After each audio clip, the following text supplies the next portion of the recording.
Meanwhile, in the Briggle system of Polarix Galaxy... Space. The final frontier. So huge, in fact, that if you lost your car key, Even sounds like Star Trek, the It's music. very intentional, please.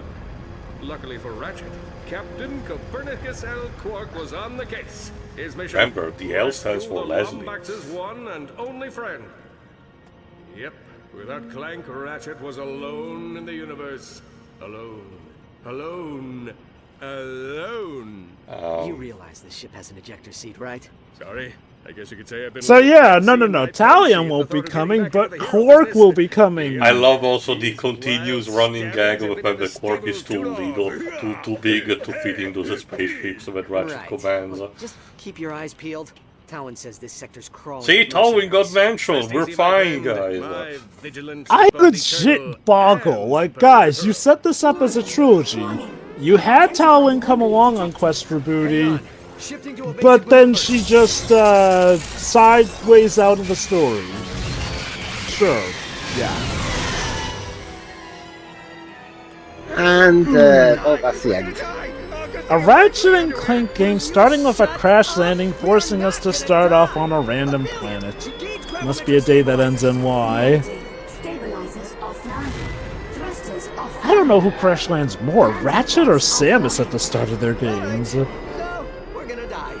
You can bet your ass that line was in the trailer. Yeah. So we crash landed into, Pandora, because, 2009. I was gonna say the planet Yoda went to. No, Dagobah. this is too bright to be Dagobah.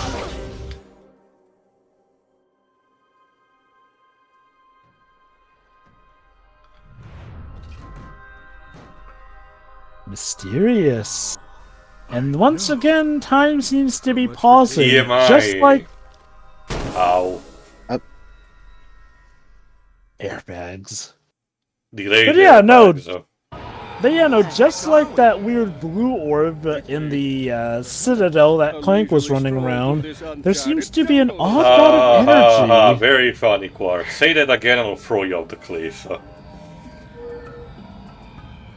Alright, well, you know the drill, Ratchet. Jungle/forest starter level. Alright, Solar Forest, that's the name of the place for him. let's start with the Ratchet's default armor. It's fine design, but my god, the helmet sucks so much. It's a good thing in most of the cutscenes he peels it back, because, jeez, who dropped the ball on this?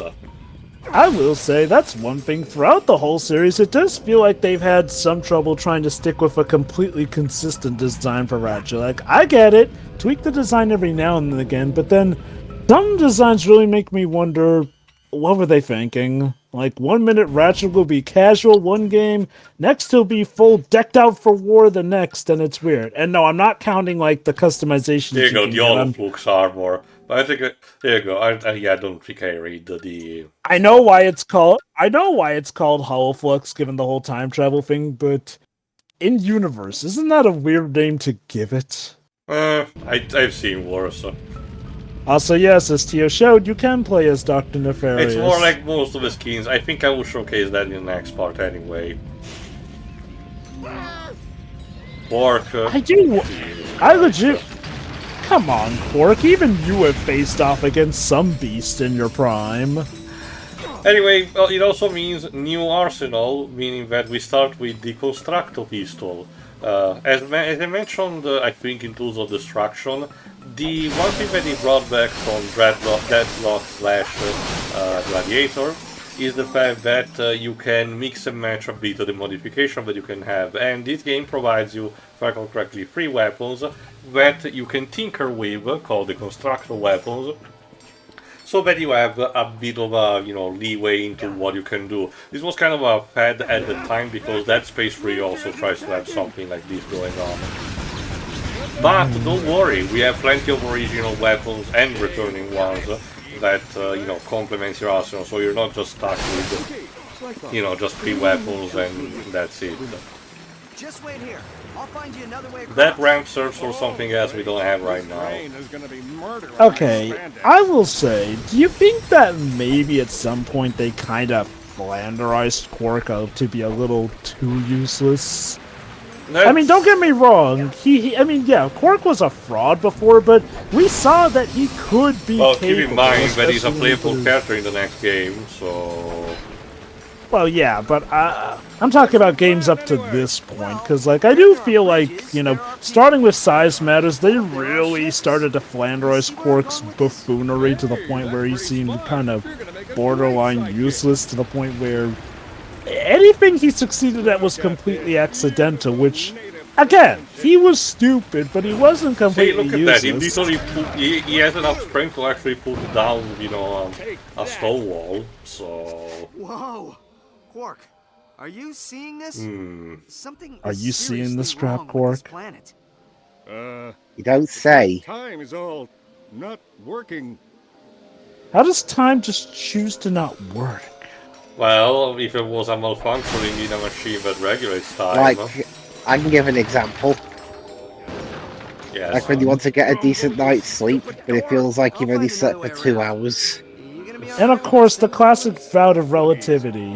Time sure seems to slow down when you're doing work, but seems to speed up when you're not working. The birds, the game. Come on. Sorry, Tio, no animal cruelty here. I know it's a Birds do too. I wanted to experiment. I know it's not postal, but jeez. Yeah, like, I don't get this. Qwark running away, only then, gameplay-wise, to turn around and do most of the shooting. Okay. It just feels like the writers kind of have their wires a bit crossed with the gameplay. Well, at the very least, they wanted to have fun with that. Again, that's probably someone, if you're TJ Fix or someone else, thought this was a good joke that they could have. Below him, 6 deadly inches of crystal blue water. It reminds me of in the FIFA The Journey games, where you could be winning like 8-0 every game, but then the story's like, actually, you're distracted. Alright, each weapon comes in with a preview from the Grumbles that tells you what they do. Like I said, I like the idea of being chibi to represent again the commercialism and everything. I just don't like this particular art style. Like I said, it reminds me of a slightly different version of Corporate Memphis, and I don't like it. Specialty triggers. If you can dream it, Constructo can deliver it. I feel like at some point... Okay, I'm not sure if it was Fallout that was big, but I know that after Bioshock... Fallout was big BioShock... at this time, I definitely can tell. It was Fallout and BioShock that really popularized the whole, let's have a more cartoony infomercial happen amongst a more serious plot. Not to say that Ratchet & Clank is a super serious plot, but I do feel the influence from those for to be fair, like I said, cartoons. the idea, I actually like the idea, you know, the whole, which is a throwback to the corporate satire that the original trilogy did have, you know, the way let's sell you this weapon of mass destruction in the most cutesy way possible. That makes sense, if you ask me. I just simply did not like the art style, that's all.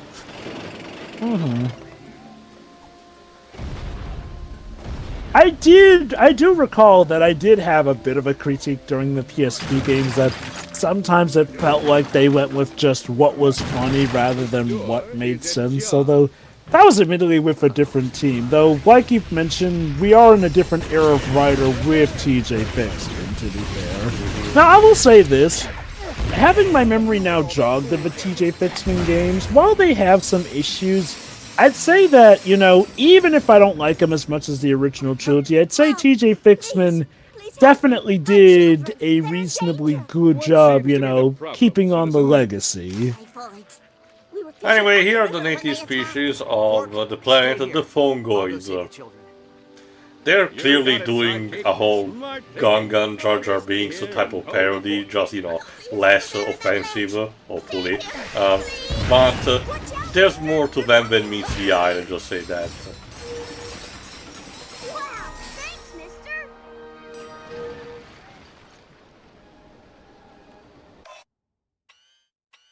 My mom's over there. Also, I mentioned quickly the Japanese name because there isn't much to it this time, unfortunately. It's just called Ratchet and Clank Future 2. Wow, they Future couldn't. 2. They I'm couldn't. surprised they didn't call it like Ratchet Clank 5 or 6. They couldn't find. Remember, the Future Saga was kept on its own, and Quest for Booty, if you remember, was labeled as a guiding game instead of actually being numbered. I'm more baffled they did not give it a a subtitles like say Adventures Through Time or something. That's the Wait, so they... that's the subtitle that they gave to my country. Trekking Through Time, something like that. I mentioned the surprise because, over in Japan, a lot of series have just continued to number games constantly, even with a big shift overall. Like, if I recall correctly, over in Japan, a lot of the Crash games still basically got numbers even after 3, but, that being said, they called Quest for Booty Gaiden, so is that just a thing that they do with the tiny games of series? Because there's also Resident Evil Gaiden. That's just a thing that they decided, remember, Jova, because of the PSP games instead, at least the size matter did get numbered, so...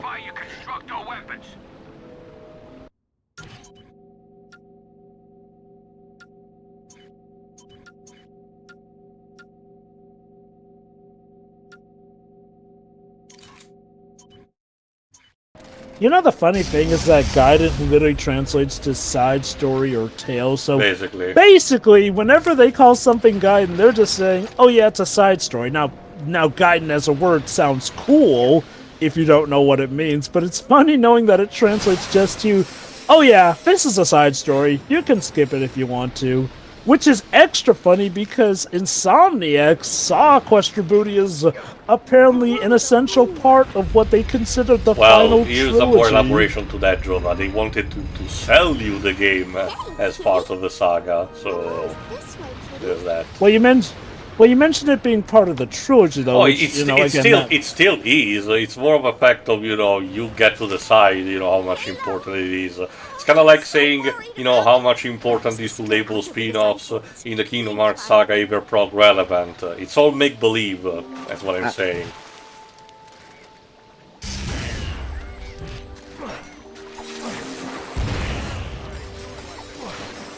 Oh no, have we done full frontal assault? That's the one after. Again, in terms of the order, there's this all for one full frontal assault, and then Q-Force, and then into the Nexus. Okay, I'll get to the Japanese name for that one when we get there. Sure. So anyway, this peaceful race is being attacked by alien squid mushrooms, apparently. Of course.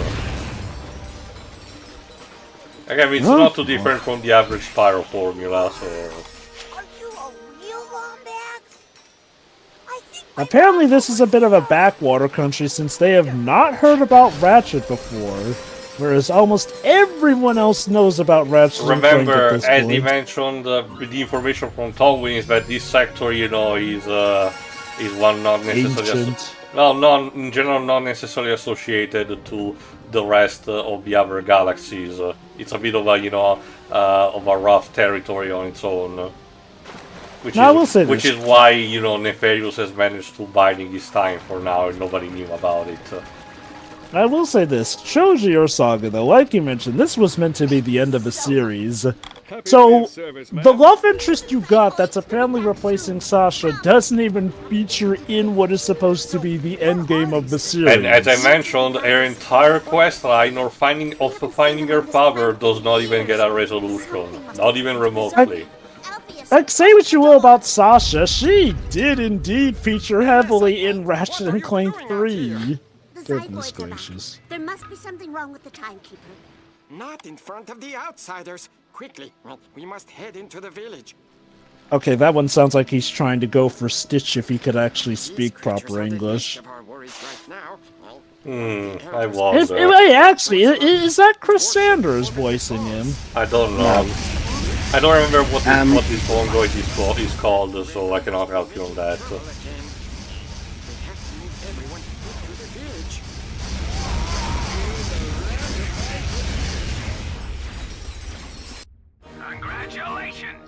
I think behind the voice actors sometimes shows portraits of the characters. It is. Also, neat thing, if you've noticed, every time you level up a weapon in this game, it also tells you exactly what is being leveled up. That's actually a more of a neat feature, because otherwise you just, had to assume it does more damage. Cool. Cool. They won't stop until they've broken through the wall. We have to protect the villagers. Not seeing this character amongst Probably just like a the main minor cast on the front page. Yeah. Keep in mind, most of the male Fongoids do get these voice types, so I don't know, if it's labeled as a, thing or not. Again, for now we basically need to reach the rest of the village.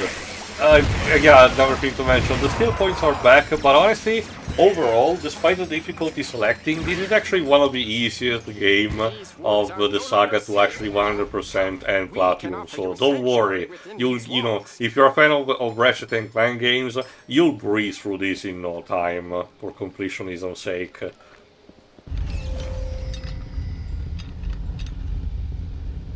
That sounded a bit technological as a gesture.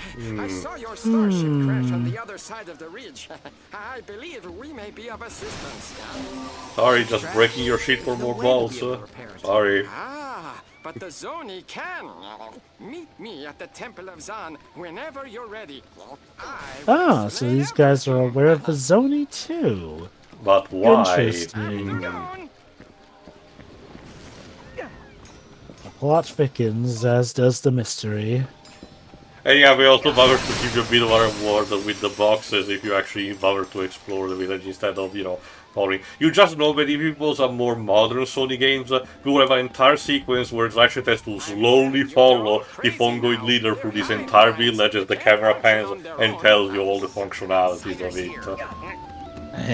It's a crying shame how much, game presentation has changed over the years into, dumbing down, quote-unquote, having a more engaging immersion. I think it's kind of the paradox. In trying to make it more deluxe and supreme and delicate, they have unfortunately kind of made it a bit more boring. I mean, okay. At the very That's least, not to say it can never be done, though. Like I said, all these cases, presented as a cutscene otherwise, these kind of, way in between, I don't know how many fans are there, but all I get is that I'm just wasting my time. I will say like this, there are some cases where the playable cutscene or playable movie sequences do work. But there's just as many sequences where it doesn't work these days. I think it all comes down to the balance. Something like Metal Gear Solid knows what it's doing with that stuff, essentially. Whereas, say, something like... Oh, this weapon. I mentioned it a couple of times. Check this out, Williams. This genetically mutated Xenogo is the perfect weapon for crowd control of a destructive nature. Firing the weapon It sounds like Grunkle Stan is trying to sell me on this. What? A destructive mating call, of course. Keep an eye on the bar for releasing a more destructive impulse. It's a sonic weapon that is basically a frog that jammed into a gun that burps on the enemies. Yes, of course I want it. And mind you, that's its mating call. So, be careful where you use it. Look at it. Can I have your autograph? Compared to, say, The Order, 1886 cutscenes, yes. Yeah, like, now that one is, playable cutscenes at its worst. Incredibly slow and sluggish, constantly restricting your movement. Like, yes, maybe in the 7th gen of gaming it would be impressive, but by the time of the PS4, it was a glorified tech demo with how little you could actually properly do gameplay-wise. You keep a secret? Sure, I can keep a secret. The Zoni are powerful creatures, capable of almost anything, but they are also hive minds and must be kept together for their energy to work. Inside is a vessel which will allow you to rescue lost Zoni and harness their bioenergy. Wait a minute, an Insomniac game where I have to rescue mystical beings bit by bit. Thank you for releasing me, Spyro. I keep forgetting what was the exact line of the one that said, "Thank you, Spyro, but I gotta go."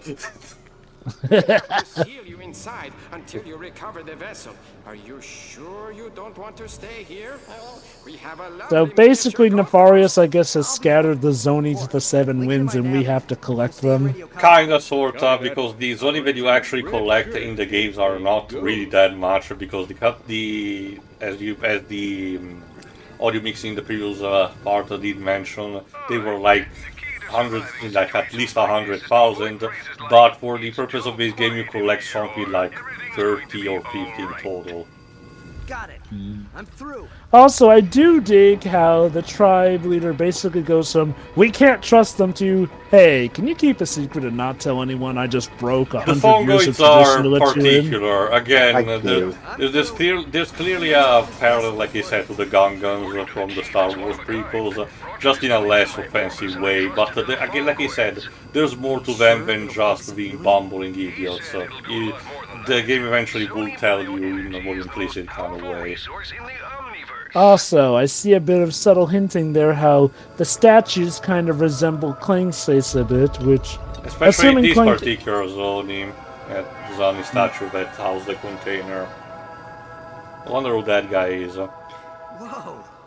Qwark, there are 2 Zoni in here. Oh, let's get them. Another thing that you may have noticed is that right now Ratchet has become so proficient with the Omni Wrench that he doesn't need to stop anymore to throw it, so you can actually perform it in movement. That's actually a neat type of upgrade that helps with the pacing of the combat and puzzle solving, which also integrates the thing that I mentioned that was kept from Quest for Booty, the whole collecting objects and throwing them away, potentially as a source for light. See, guys, Quest for Booty did matter, outside of just in our hearts. Like I said, it was an experimentation ground for some new mechanics, and some of them did stick.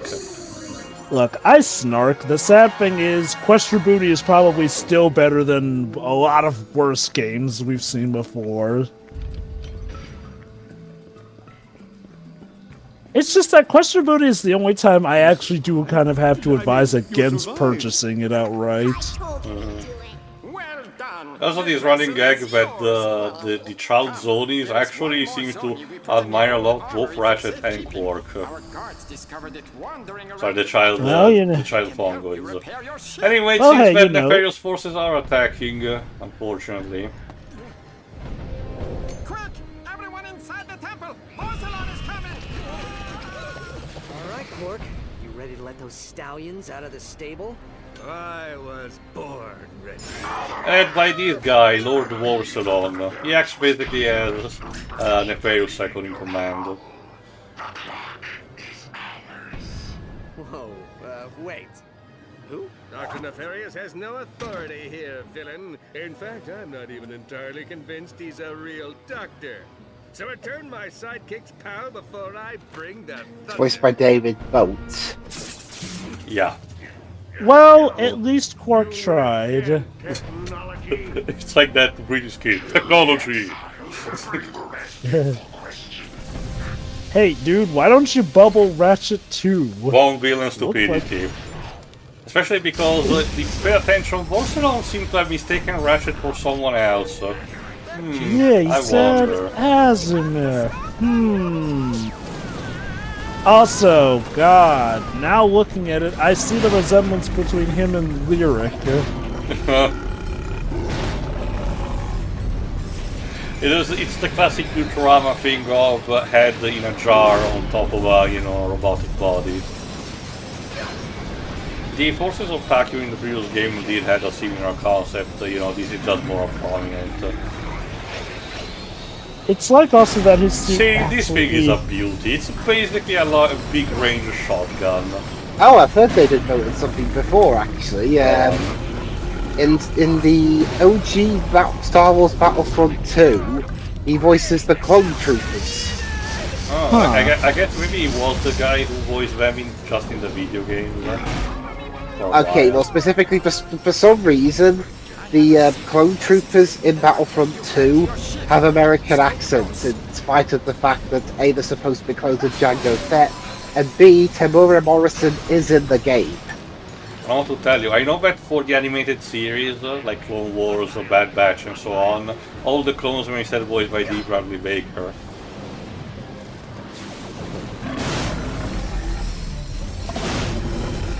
God, I love this weapon.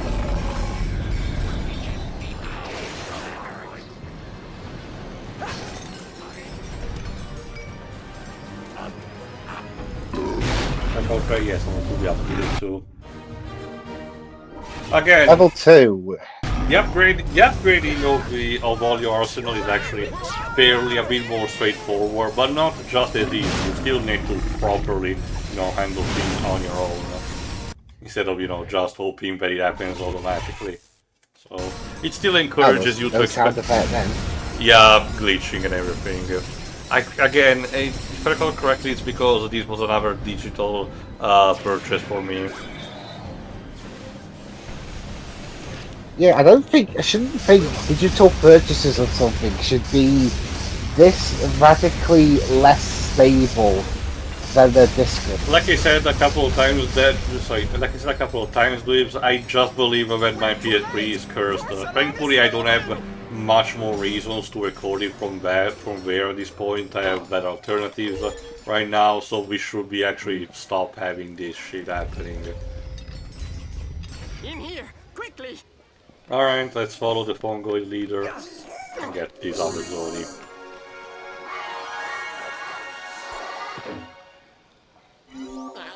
This is the last shred of technology in the entire village. Oh, by the way, did foreshadow that in the Tools of Destruction, but if you were expecting Aphelion to, story arc to keep going, after that, in your talk with Ratchet about the situation and everything, no, that's not happening. After it's repaired, I think Aphelion talks a bit about some events, like say, advising you about entering into a combat zone and anything, but story-wise she has no bearing whatsoever. She's just your ship again.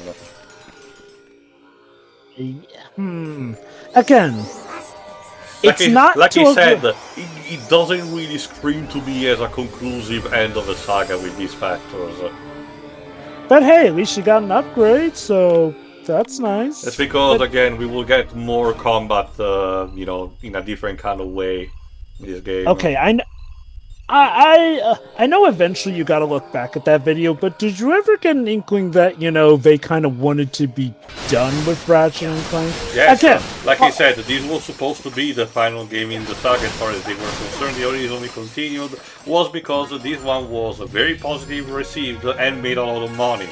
So Sony told Insomniac, keep going, please. Especially because, especially considering, how instead Resistance was doing, which from what I understand, multiplayer-wise was fine, but probably was not bringing the same money as Killzone. I find it funny, Sony actually doing, the thing of mandating that a cartoony platformer still exists, given what was going on. Like I said, it did not help that, they were just, this was basically their last major OG, franchise that was still going with this kind of aesthetic, The reason I bring they had Everybody's Golf and Gran Turismo, they had those two going for, but, in terms of the platformer, Trinity of the own team of Insomniac, Naughty Dog, and Sucker Punch, this was the last thing that was remaining at this point. The reason I brought up the inclination is because, again, unlike Quest for Booty, it doesn't feel like they didn't care at all, but I do feel like with some of these plot inconsistencies that it gives off the idea that while they did turn in a good product, it does sound like they were more focused on just getting it done overall. Again, I know we're just at the start, so it's a bit easy for me to judge, again, especially since my memories of the Future saga aren't as great as, say, that of the original trilogy, but from all the stuff you are discussing and how this feels a bit wonky as an end, I don't know, maybe their hearts once again weren't completely in it. I don't know. Anyway, tune in for the next part where Ratchet has to rescue Qwark while boarding on Lord Vorselon's ship. See ya. See ya.